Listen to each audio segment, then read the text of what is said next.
Hello everyone, this is Modbot. This is a redstone tutorial, and this is the villager selector. So basically what this does is it allows a chamber here to have a villager in it, and if you do not like the trade, you can go ahead and dump them out with that button, and then a new one will flood in. So this works really well with a villager breeder or some other way of villager transport. But let's say that this water stream here would be coming from some villager breeder or other way of getting villagers. So you'd have your villager coming through right like this. There's nothing there, so he falls right in. And then this water will start to pour out. So you'll see now you can access this guy from this window down here. And basically he's activating this tripwire here, which pulls back the piston right there. And so now if another villager comes through, he'll actually swim straight over that hole instead of falling into it and move on straight through the system. So you can have another one of these right next to it and have a long line of different villagers. So let's look in this guy. It's say 12 leather or 3 emeralds for leather pants. Say we don't like him, so we're just going to dump him out right there.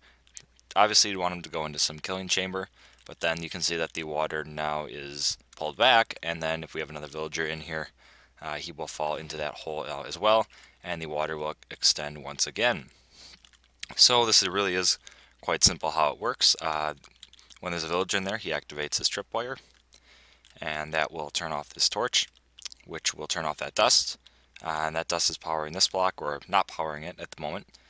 So this piston is back, and the water can go through. When he's not on it, basically the opposite happens. So this thing extends, the water's back here, and they'll fall right into the hole. It's a really nice mechanic, how they swim right over it like that, because it allows this to work completely without any kind of piston action there. And he's going to die.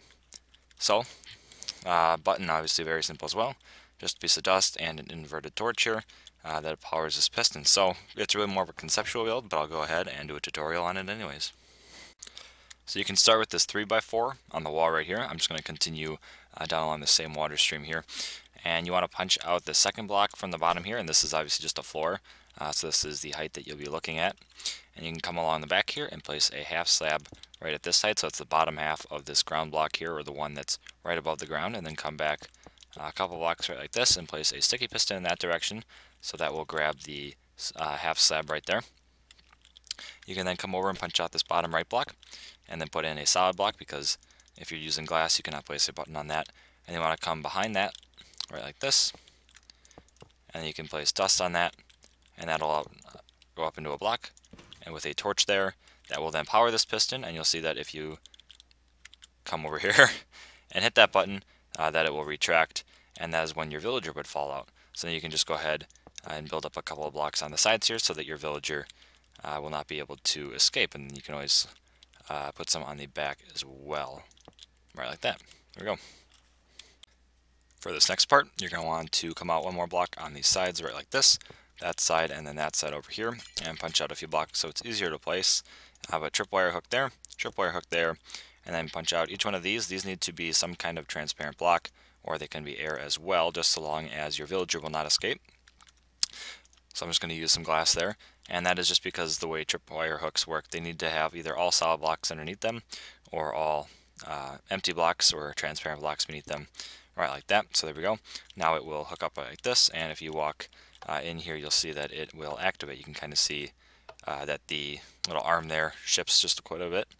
And then if you come along the back here, along this, you can place a torch right like that, and on top of it you can place a block. And then coming off the side right like this, you can place dust and then block, and then punch out this block here and place an upward spacing piston. It will extend right away, and then you can place your water back here.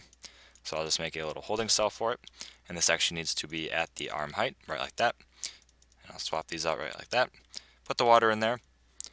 For signs, you're going to want to place one right to the right of this, so you need a solid block here, and place it on there, and then come across the way here and place another one right on that block like this, and then just break that block so there is a way for the villagers to get through.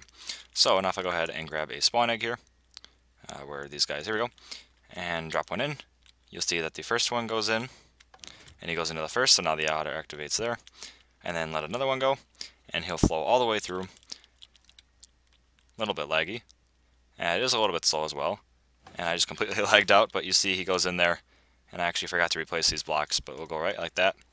And then we'll just test this again. So we'll go from there, and he goes right in. Water activates, we'll say he's coming again along here, and then he shoots right off the side like that. And he is really laggy, holy cow. But yeah, so anyways guys, that is the villager sorter. Really hope you enjoyed this. Probably pretty useful. Really simple to build. Anyways, this has been MottBot. I'm out.